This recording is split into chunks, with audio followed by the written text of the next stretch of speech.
Welcome to the House of Lore, a place where stories drift like sand across an ancient land, where history breathes beneath starlit skies, and where each whisper of the past finds a home in gentle words. Tonight, come with me beneath the pale moon of the desert, where the story of the feline begins.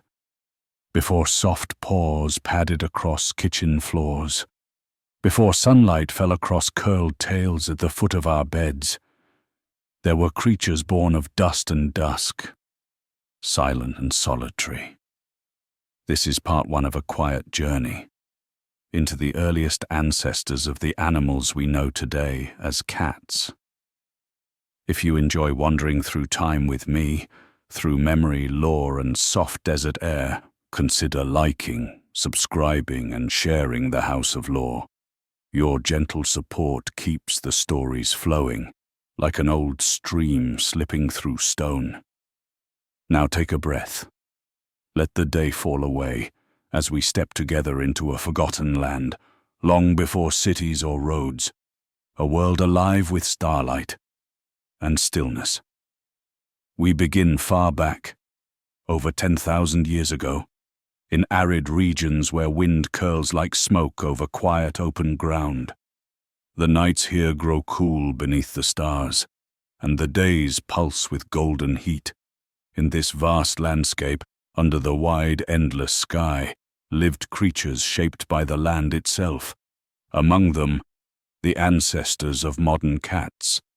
They were small, lean, and careful. Their movements were quiet, deliberate. These early wildcats lived alone, not because they feared others, but because silence was safety, and solitude was strength. The world around them was sparse and ancient. Shrubs clawed low to the earth. Cracked rocks held warmth after sunset, and the air shimmered lightly in the morning sun. The African wildcat, with its soft striped coat and dusk-colored eyes, was one such ancestor. Weaving between brush and shadow, rarely seen, their world was made of routine and instinct, to wander, to watch, to wait. Every flick of the ear and every breath held long in the wind told a story of survival and grace. Unlike the large roaring cats of myth and legend, these early felines were quiet. They did not gather in packs. They made no sweeping cry, a low chirp, a soundless stare, a swift leap that was their language. Calm, understated, purposeful. The day belonged to the sun, but the cats preferred twilight, when the land cooled and shadows stretched long. That shifting time between day and night, it was their hour. It is thought that their solitary lives began here, shaped by the nature of the desert, where food was lean and each footstep remembered where it had been before. Perhaps, in a pause of curiosity, they watched early humans among the grains and firelight. But mostly, they passed alone through the edges of stillness, touched only by wind and scent. And in the hush of the heat, beneath the thin songs of insects, paws pressed against sand left no sound, only the moving whisper of something wild, alive, and eternal. Out on the open sea, where the moonlight glimmers across gently rolling waves, a quiet companion once sailed beside explorers and merchants alike. The cat, graceful, observant, and ever watchful, made its home among ropes and barrels aboard ships that traversed the world. In those early days of long-distance seafaring, a journey could last weeks, sometimes even months. Food had to be rationed, water kept in heavy wooden barrels, and the presence of a few stowaways could bring ruin to an entire voyage. Rodents, small and tenacious, would sneak aboard in the stillness of dusk. They nibbled at rope and grain, chewed through wood, and carried with them the threat of disease. But with the arrival of ship's cats, things began to change. These animals weren't just passengers. They were silent guardians, hunters by nature and necessity. Their presence created a watchful calm, as if the ship itself breathed easier, knowing the balance had shifted. Cats took naturally to life at sea. Agile and sure-footed, they moved across swaying decks and climbed stacked crates with ease. Sailors often told stories of their cats sensing danger just before a storm, choosing to hide near the mast or beneath barrels, moments before the wind howled through. These feline companions were given names, adorned with bits of ribbon, sometimes even included in the ship's log. Their lives intertwined with the stories of explorers and traders, pirates and pilgrims. Wherever ships docked, the cats came ashore. And where they stayed, they left a quiet legacy. Through oceanic journeys and merchant fleets, cats found their way to distant lands. From bustling Mediterranean harbors to tiny ports along the Japanese coastline. As trade routes stretched from the spice-laden air of India to the misty islands of Scandinavia, so too did the quiet paw prints of cats. In each new land, they forged fresh relationships. Settlers welcomed them for their skill, their company, and their mystique. Some cats chose to stay, weaving themselves into the daily rhythm of rural life or the hush of temple halls. Others returned to sea forever, lured by the creak of wooden hulls and the scent of salt in the air. Sometimes, sailors believed these animals brought them luck. A happy cat meant fair winds. A restless one? Perhaps a storm brewed beyond the horizon. So deep was this belief that sailors would sometimes delay their voyages, waiting for the ship's cat to be calm once again. And in this way, slowly, patiently, cats crossed oceans, not as conquerors or colonists, but as companions, their legacy not marked by flags, but by the quiet comfort they brought to those who lived in motion. Forever rocking with the tides, as I drift into thought, I imagined them at twilight, crouched upon the bow, eyes reflecting the last sliver of sun, ears tilted forward, watching the horizon as the ship sails ever onward into quiet blue distances. In the hidden folds of the medieval world, where quiet stones bore the weight of silence and prayer, there walked creatures far smaller than monks, but no less observant. Cats. Small, quiet, light-footed companions of those cloistered away from the world. Within the high stone walls of abbeys and monasteries, where silence was both discipline and sanctuary, the presence of cats felt utterly natural. Their softness slipped between the long shadows of candle-lit corridors, their steps echoing gently on cool flagstone floors. Monks often spent hours immersed in copying sacred texts by hand. In these long candle-lit vigils, a cat might curl on a lap, drape over a foot, or lie atop discarded parchment, a silent partner in devotion. Sometimes their paws left inky footprints across vellum. Playful disruptions that, rather than being seen as inconveniences, were taken in stride, even smiled upon. These unexpected little marks still endure in manuscripts to this day, like whispers of companionship echoing through time. Some cloisters had whole colonies of cats who lived among the brothers and sisters of silence. Whether rat chasers, lap warmers, or symbols of God's small beauties, they were given room to exist quietly, faithfully, but the reputation of cats was not uniform. Beyond monastic walls, out in the villages and forests, beliefs began to shift. The Middle Ages were a time of growing fears of heresy, of devils imagined and real, and the cat, with its luminous stare and aloof demeanor, seemed a fitting companion to the unknown. In stories whispered in hearth-lit cottages, cats were said to walk with witches, to pass unseen through shadows, to carry spirits in their bones. Black cats especially became symbols of ill omens, not for their nature, but for what others chose to place upon them. Yet inside the protective arms of the cloister such fears found no purchase. In the hush of scriptoriums, in the echo of bells across moss-covered stone, cats remained. Present, but never loud. Watchful, but never judging. It's a quiet kind of history. Not one marked in decrees or battles, but in gentle partnerships, shared warmth in winter, shared silence in prayer. And so, in these clutching cloisters and quiet abbeys, cats stitched themselves quietly into the fabric of sacred life. Their stories purring beneath the chants of centuries, soft and enduring.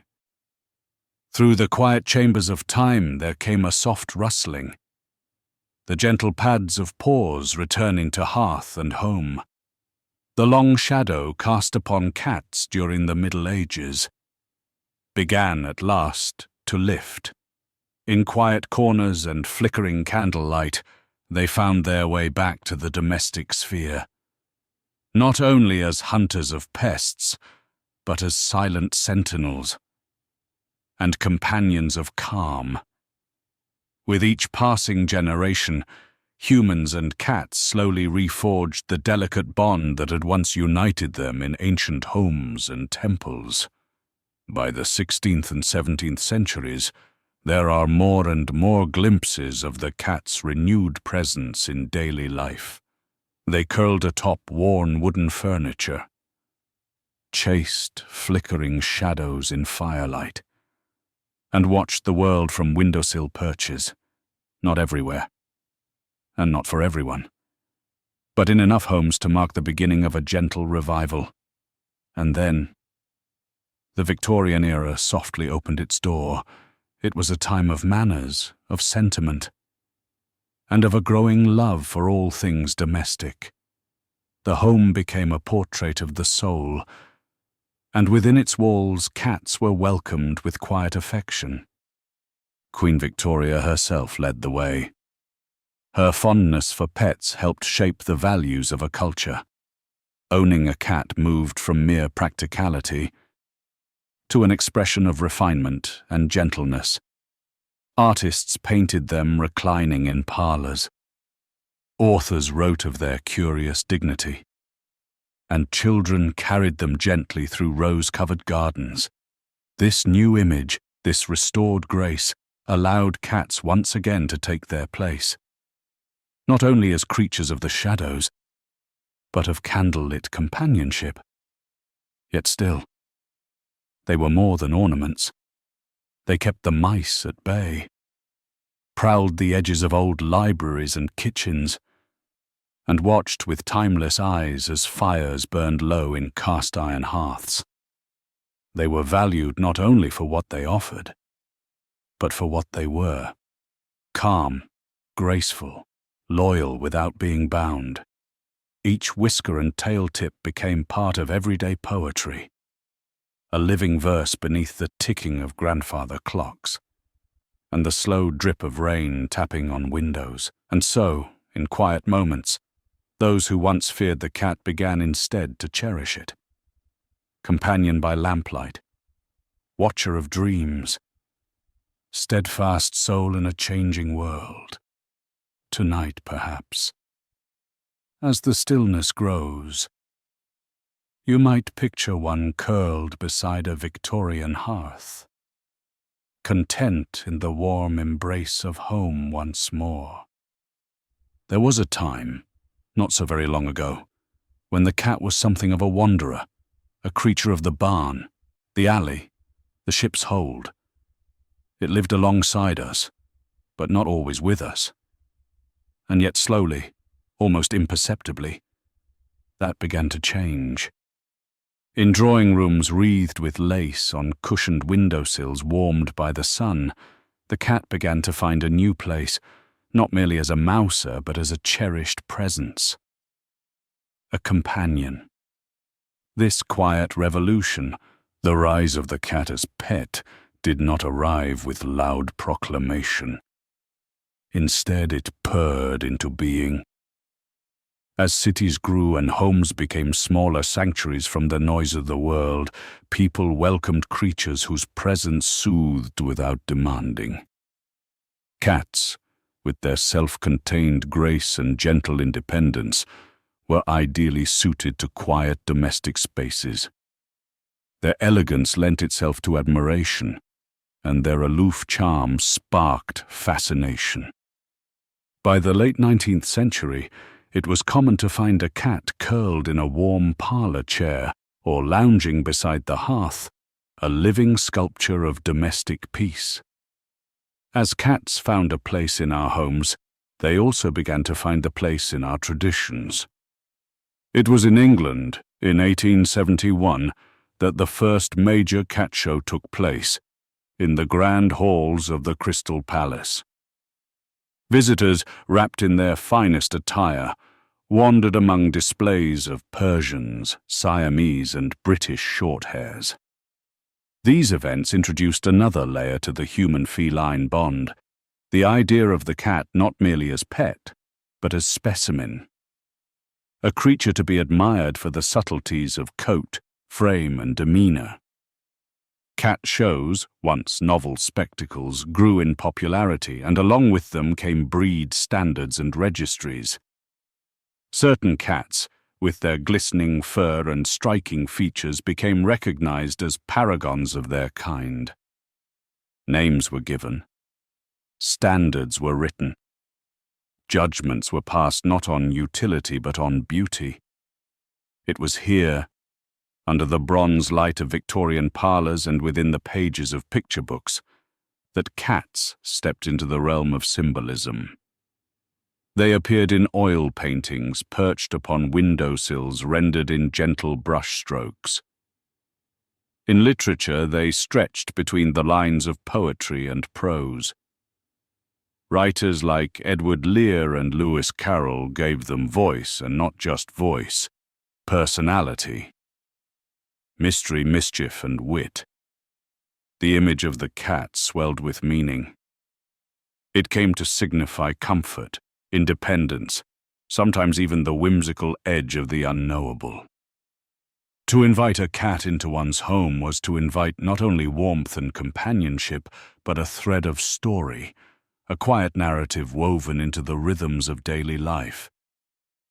Each cat, in its silence and its observation, became a small guardian of the home, a keeper of soft corners, sunlit patches, and forgotten afternoons. The revolution of the parlor cat was not loud or public. It was composed of gentle gestures and quiet moments. And it changed the nature of home forever. As I close this chapter, I invite you to picture a cat now curled on a cushion, tail wrapped close, eyes half shut, breathing slow. A simple scene, yet filled with history, with meaning, and with rest. In quiet corners of our modern lives, cats continue to pad softly through our routines, offering solace, playfulness, and the kind of quiet companionship that never seems out of place. More of us today live in cities, apartments stacked skyward, homes lined close in suburbs. As our living spaces shift, cats have gently shifted too. They curl into the shapes of our lives, adapting without complaint to square footage both grand and small. In an apartment above the hum of evening traffic, a cat may sit still on the windowsill, their gaze fixed on glowing specks of light-tail wrapped neatly around their paws. They listen, not for prey, but patterns, the rattle of the dishwasher, the soft plink of ice in a glass, the subtle soundscape of a modern home. Even in dense cities, our feline friends find their place, A forgotten cardboard box becomes a fortress. A laptop keyboard becomes a bed. Many cats now live lives closely woven with digital ones. We text about them, photograph them, stream their antics for friends near and far. They've slid gently into our new world, gracefully occupying the small spaces beside us. In suburban homes, where the sprawl opens just a little wider, cats continue to be quiet guardians. They follow the daylight across the floors, from east-facing windows in breakfast hours to golden rectangles of sunlight in late afternoon. And when evening falls, they come to rest nearby, in laps, at feet, or in silent watch across the room. The hum of a smart television, soft echoes from a podcast, blinking lights from a charging dock. None of it seems to disturb their peace. Perhaps they've grown to know these things as background notes to our lives. Some cats now wear collars with GPS, allowing us to know with near-perfect accuracy where they wander. Others are photographed daily, their images shared in social stories, crafted into memes, embedded in our digital memory. And yet, they remain what they've always been: quiet companions, figures of grace and mystery, familiar spirits whose simple presence can calm a room. I often think how curious it is that cats, once distant domestic partners, have nestled so deeply into the heart of our tech-filled world. No matter how loud life becomes, they bring a hush with them, like a breath, like a pause at just the right moment.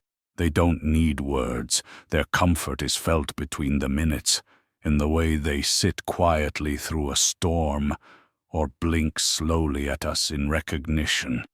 Modern life hums forward at remarkable speed, but in the circle of a cat sleeping soundly nearby, we are reminded how deeply restful simplicity can be. Tomorrow begins again in earnest, but for now, soft paws tread quietly across the corridors of evening. There is a quiet mystery in the decision to remain near someone, not because of need, not because of command, but because the heart whispers, yes, here feels right.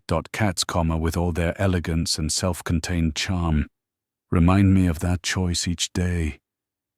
They are not bound by orders. There is no leash pulling them close. They stay because they want to. They've shaped their lives beside us, just as we've shaped ours beside them. But they have never truly been tamed. And there's something deeply comforting in that. Every moment a cat chooses to knead a blanket beside you, or blink slowly in your direction, it's never out of obligation. It is affection, freely given. They benefit, yes, warmth, shelter, gentle treats and care. But they balance that with space. Their own rules, their own pace. A cat may curl up beside you one evening and spend the next dozing under the sofa. They return when the air feels still enough, the moment quiet enough.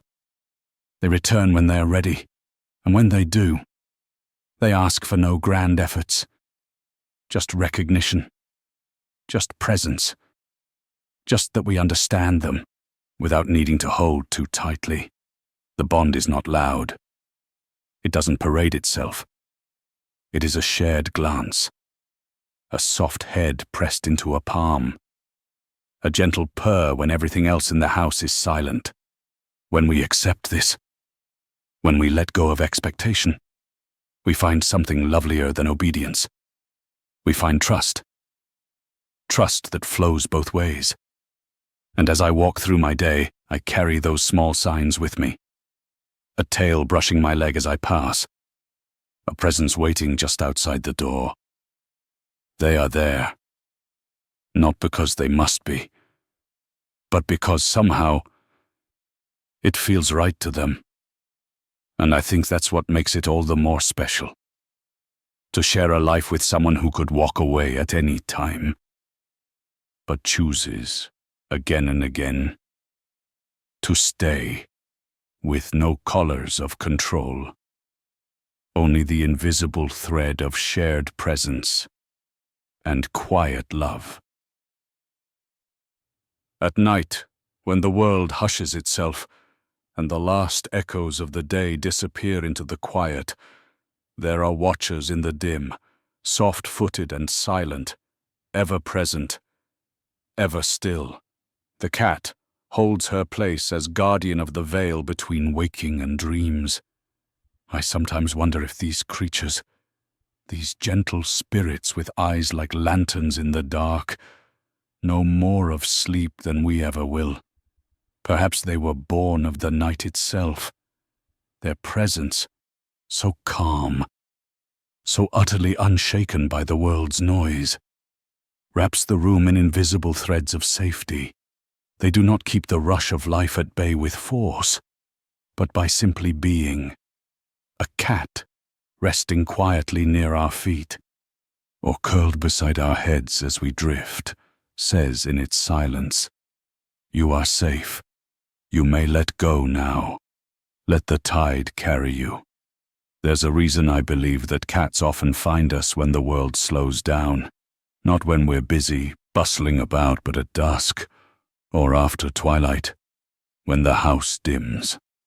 They arrive in these gentle hours, as if drawn to silence, curators of calm. Should you glance over and see your cat watching with head slightly tilted, still as still can be, it's not only the shadow she studies, it's you. She watches over the slow winding down of your mind, the exhale from thought into rest, an ancient protector, yet with no battle to fight, just the darkness to hold, and so they settle on windowsills, at the foot of your bed, atop your favorite reading chair, whiskers twitching, paws curled beneath them, ears alert, yet relaxed, a calm sentry, listening not for danger, but for dreams to arrive. In these moments, time seems to melt. We remember that sleep is not something to achieve, but to return to, like a place we once knew very well, and somehow the presence of a cat makes that return feel familiar. Their breathing, slow and measured, their warmth radiating through the hush. No bedtime story could better escort us to sleep than the soundless company they offer. Some believe cats guard the edge of dreaming, that in their silent vigil they see what we do not. Perhaps that's true, or perhaps they simply love the quiet as much as we do. Whatever their purpose, or lack of one, I always sleep a little deeper when one is near. Their steady presence loops softly through the night, reminding me that the world may pause here, that there is nothing more I must do except to rest, guided by the eyes of the night and a purring heart nearby. Picture a dusky horizon. The sky, painted in gentle shades of amber and lavender, sinks slowly into the coolness of an oncoming night. In the wide open stretches of dry grassland, broken gently by shrubs and elegant acacia trees swaying ever so slightly in the breeze, a silent creature begins its nightly routine. This is the African wildcat. They were among the earliest ancestors of our modern house cats. But unlike their pampered cousins, these animals led lives ruled by instinct and survival, stealthy, solitary, and endlessly patient. The African wildcat Felis libica made its home in the arid landscapes and bushy savannas of the Fertile Crescent and beyond. From the sand-dusted hills of northern Africa to the low grasslands of the Middle East, it found quiet places to thrive where other predators did not dominate the shadows. They were neither large nor fierce in the way lions or leopards might be, but nature had designed them with subtle sleight of paw and whispering grace, with short, tawny fur delicately patterned with faint stripes, and eyes with vertical pupils able to catch the smallest hint of motion. The wildcat relied deeply on stillness, not just the quiet of the moment, but the deeper stillness of waiting, of knowing when to move and when to stop completely. During the heat of the day, they sheltered beneath stones, in hollowed tree roots, or nestled among the shadows of dense grasses. These were their sanctuaries, and though small, their territories were considered fiercely private. A single wildcat would mark its own space with scent glands and urine, an invisible signature left behind to warn others to keep distance. They patrolled these bordered worlds, usually alone, especially the males. Females, as we'll see later, might stay more closely tied to den sites when raising kittens. At twilight, the world shifted. The day cooled. The insects grew louder. And that is when the African wildcat came to life.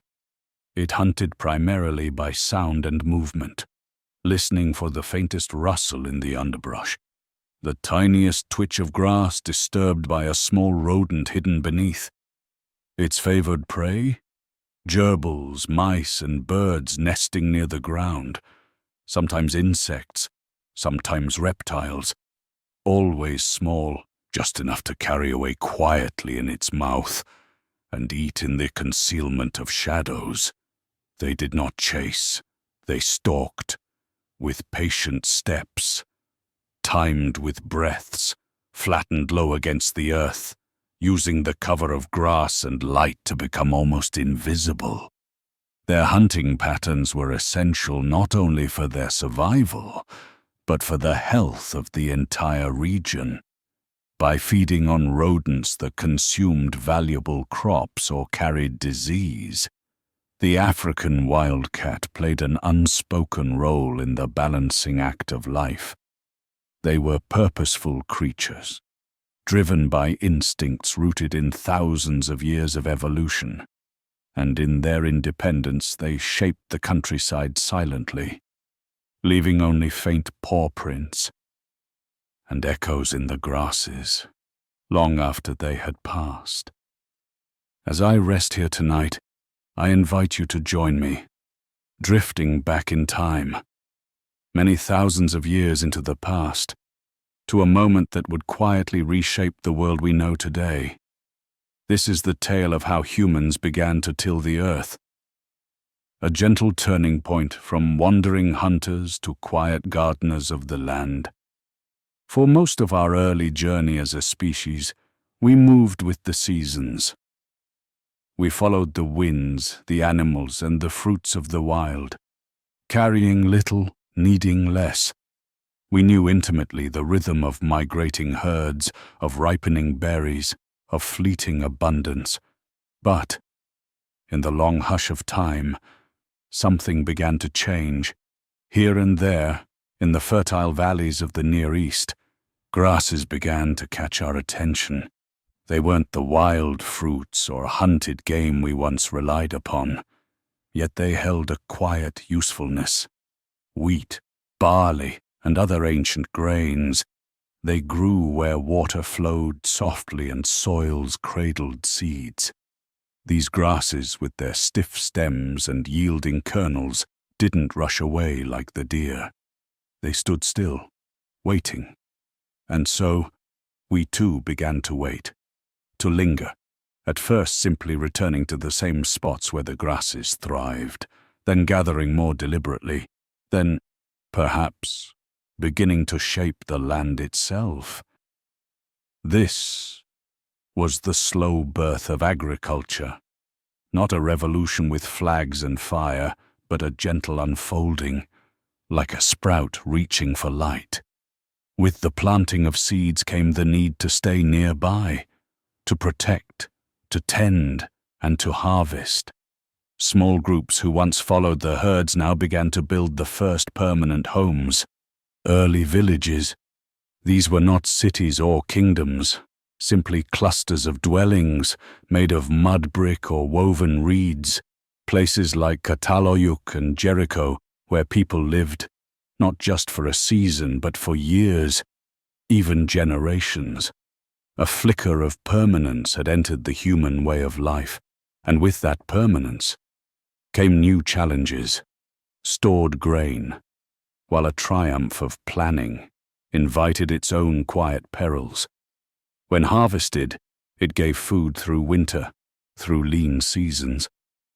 But it also drew other visitors, tiny mouths in the walls, creatures with whiskers and wings, mice, rats, insects drawn by scent and habit.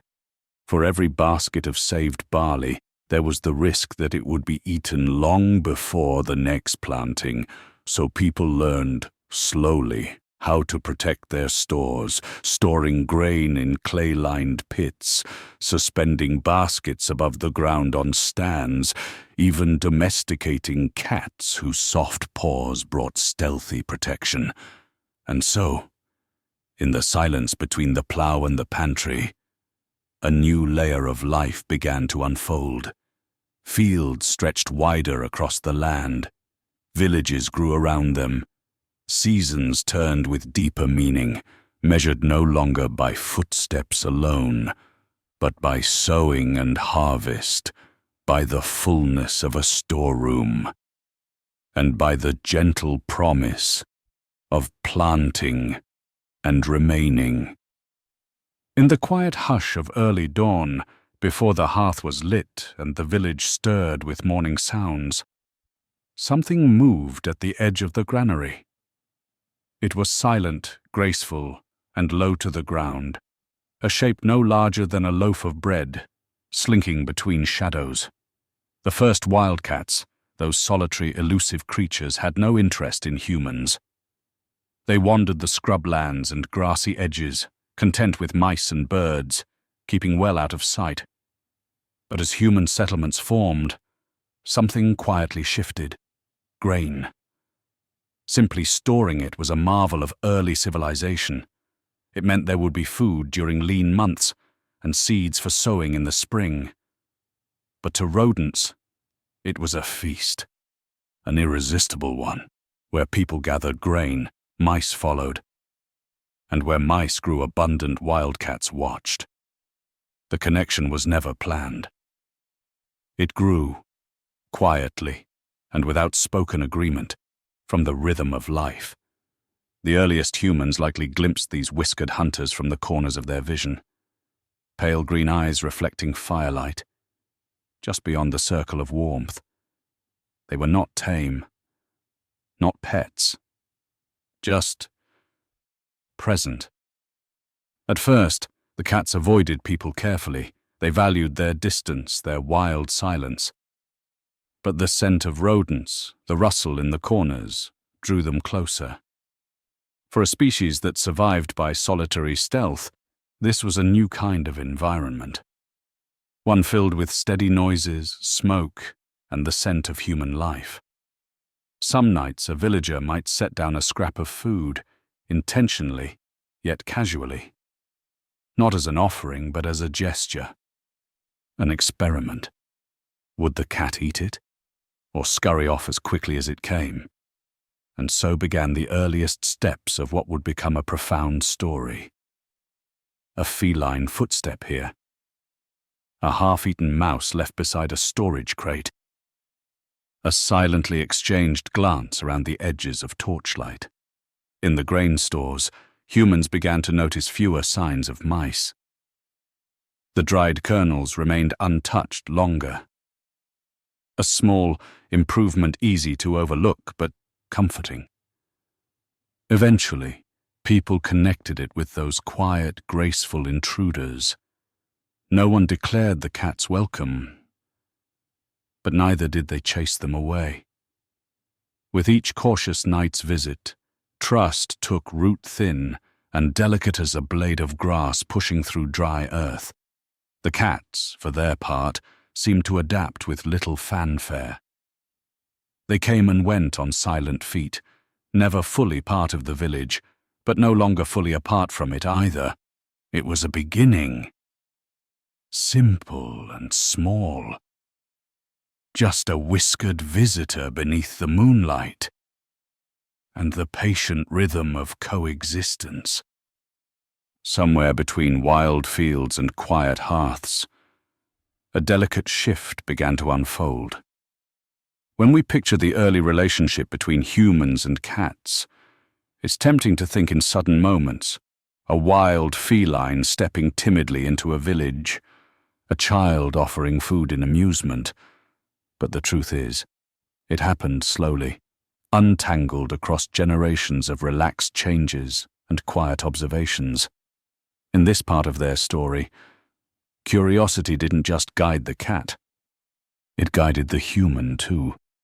As humans began noticing the small benefits of the cat's presence, fewer pests around food stores, fewer unwelcome sounds in the night, they started to view these once wild creatures with less fear and more tolerance. Not yet friendship, but permission. And in return, the cats began to stay. Not out of loyalty or training, but out of a natural blend of safety, food, and gentle familiarity. Some of them perhaps had always been more flexible, more open to the strange stillness of humans. When these cats lingered near, they survived just a little better. And they raised kittens who returned that same behavior. Over time, subtle shifts began to blossom. Reduced defensiveness, less fleeing at every step or sound, bodies no longer coiled in retreat, but soft and stretched under shaded walls. Ears no longer twitching at every word, but resting listening only when it mattered. The humans, patient or perhaps simply distracted with their own worlds, allowed this relationship to grow in silence. They didn't try to make the cats anything more than they were. And maybe that's why it worked. In those early settlements, amid stone walls and growing grain, the reason cats stayed was never forced. It was mutual benefit, expressed without expectation, a kind of coexistence that didn't need rules or leashes, and in return, cats changed. Not in a single generation, but like water shaping stone. Their wildness softened, not lost but worn into something quieter. Behaviors that once helped in forests and fields became calmer, more fitting for this shared space. They became less aggressive with people, more tolerant of touch.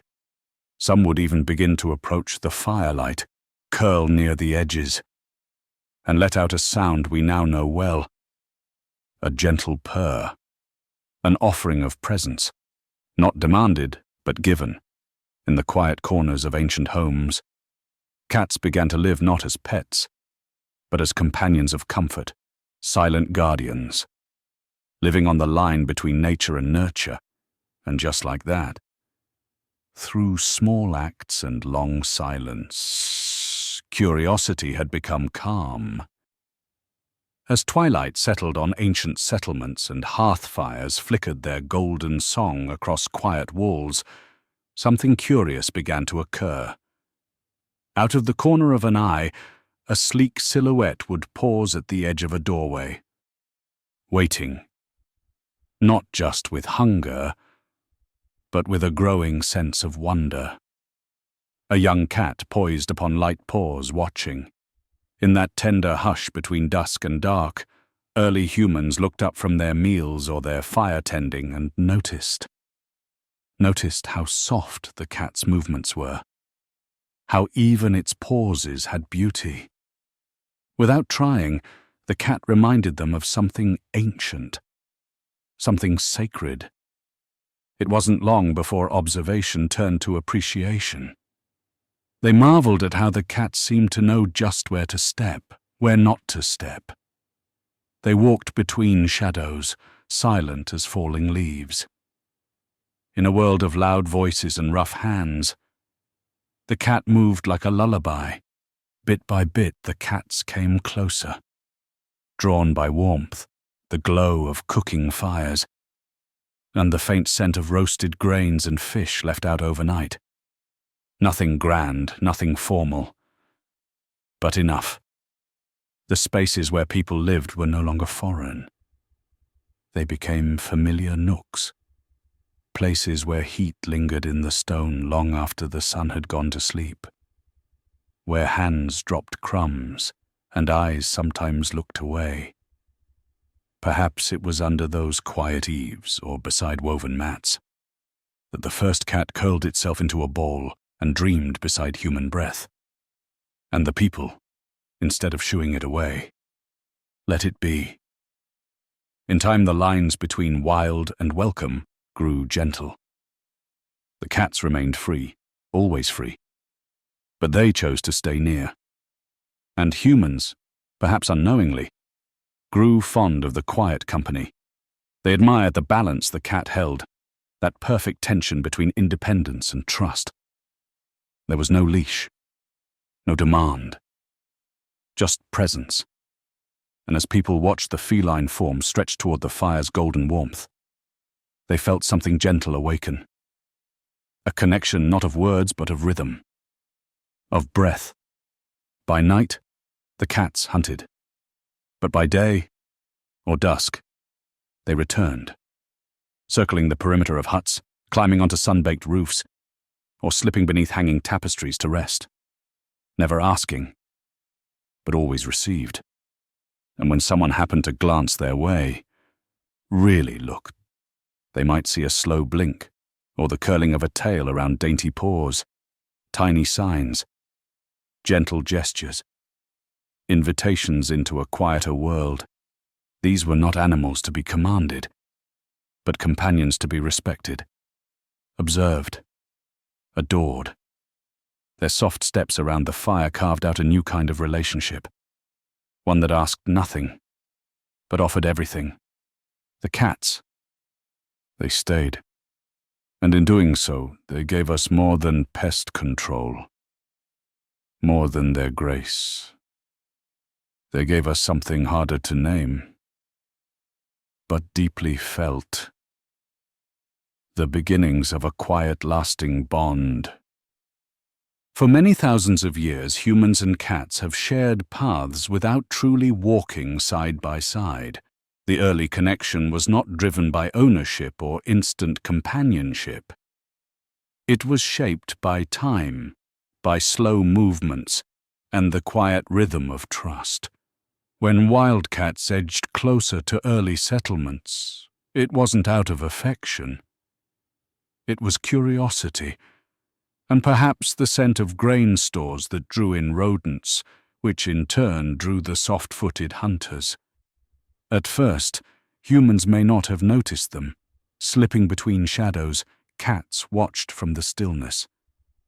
They lingered on the edges, observing. What followed was not a sudden partnership, but a slow dance of mutual benefit. The cats kept the mice away, and the humans, in return, simply let them stay. In that quiet agreement, seeds of emotional space were planted. Over time, those seeds grew. When litters of kittens were born near human dwellings, something subtle began to change.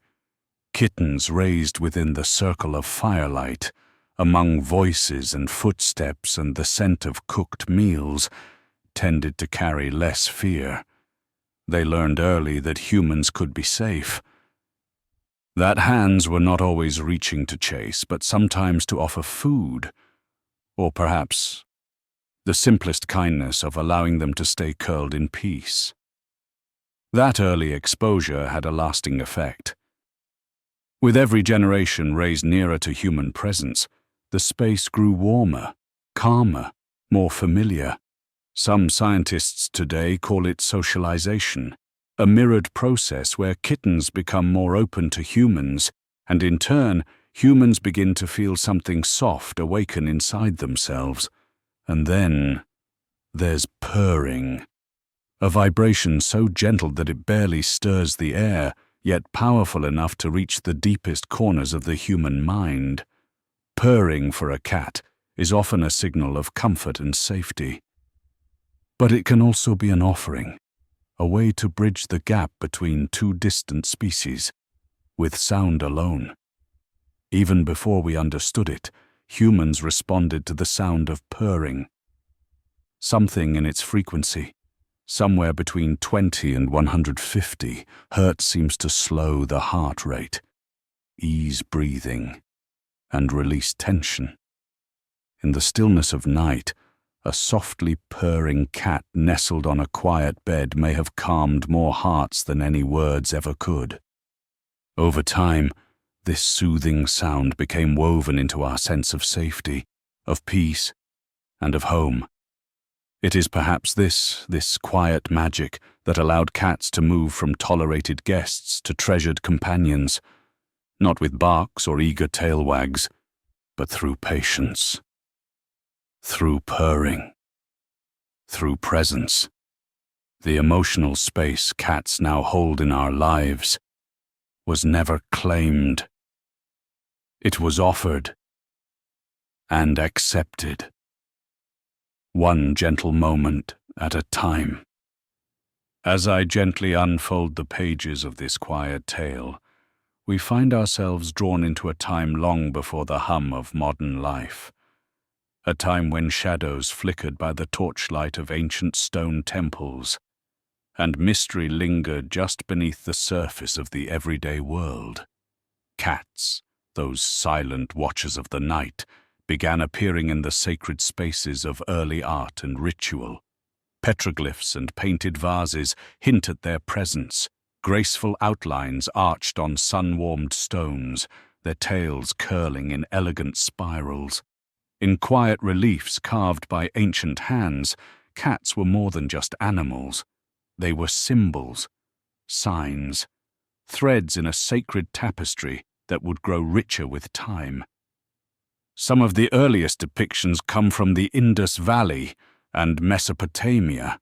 Here, the cat is seen near hearths and granaries, not just warding off pests, but offering something deeper, a sense of balance, of sacred stillness. Their very movements seem to embody a kind of reverent grace, and perhaps that is where the reverence began. But it is in ancient Egypt that the cat rises to prominence.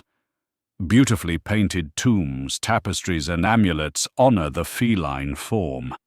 Artists captured them with such care, long limbs, poised heads, almond-shaped eyes that gazed into eternity. The Egyptians didn't merely admire cats, they elevated them, weaving them into the divine order of life. Bastet, the cat-headed goddess, emerged not simply as a protective force, but as an embodiment of subtle power, of nurturing and watchfulness. Originally fierce, a lioness protector, Bastet gently softened in time. She became the feline by the fire, the guardian of home, women and children, the sacred mother in the form of a common cat. Her temples drew people from near and far to worship, to leave offerings, or to simply be in her silent presence. The people of Egypt believed a cat's purr could carry the voice of a god, that its gaze might reflect the eternal. And perhaps they were right. Archaeologists have unearthed entire cemeteries devoted to felines mummified with the same care given to nobles. Some were adorned with jewelry, others sealed in carved wooden sarcophagi painted with devotion. Each one, it seems, a bridge between the temporal and the divine. Cats walked among the priests and beside the pharaohs. They guarded temples from pest and evil alike, and through them people found connection to beauty, to mystery, and to something endlessly watchful beneath the stars. The cat became a whisper between worlds, a creature that tread the line between the sacred and the ordinary. They did not need words to be understood. Their meaning was etched in their stillness, their patience, their gaze across a dusky horizon. In these ancient lands, cats weren't just seen. They were felt, a presence, a blessing. And so, in those long corridors of temple stones, under the warm breath of desert wind, the footsteps of cats echo still, soft, silent, revered. In the stillness of the desert night, when the stars hung like lanterns above the Nile, ancient Egyptian homes lay quiet, yet vigilant. Among mud-brick walls and reed baskets, a silent sentinel kept watch. This guardian bore no sword, wore no crown, but wielded something far more subtle, patience. The cat, or as they called it, More, was the keeper of the granary, Dot. Grains were precious. Wheat and barley weren't just food, they were wealth, offering sustenance, trade, and a symbol of power. But where grain gathered, so did creatures who feasted upon it. Mice and rats posed a constant threat to the livelihoods of families and farmers. So comma, the Egyptians welcomed Mao into their homes. At first, it was a partnership of convenience. The wild cats, drawn by the scent of vermin, lingered around food storage. And humans, perceiving their usefulness, allowed their presence. What began as mutual benefit soon became familiarity. The Mao adapted. No longer wary outsider, but quiet companion, curling in the corner of kitchens and resting under woven stools. This relationship, in turn, nurtured domesticated behaviors. A gentle rubbing against the ankle, soft purring near clay hearths, the slow blink of comfort and trust. Through contact and calm, the once solitary hunter became part of the household rhythm. Ancient homes might have been filled with the scent of baked bread, the rhythm of papyrus reeds swaying by the window, and the quiet padding of paws across the floor. Children fed scraps to their feline guests, and elders whispered stories of Bastet, the cat-headed goddess who guarded hearth and home. With time, the Mao became more than a guardian of grain. It became a symbol of household harmony. Revered and protected, sometimes even mourned. When one passed, the grief was honest, and the rites, tender. In wealthier homes, cats were carefully wrapped in linens, adorned with amulets, sometimes even mummified, with offerings placed as though bidding a soul safe passage. These weren't merely pets. They were companions, protectors, and sometimes spiritual bridges. A tomb painting here, a carved figurine there. A cross, centuries, the feline form echoed through Egypt's story. As the Nile rose and fell, as dynasties came and went, the quiet Mao remained. Sleek, serene, and watchful. Even now we can imagine them, perched in the shade of jar-laden shelves, tail flicking with quiet pride. As grain slept safely, untouched. The work of a guardian. The promise of more.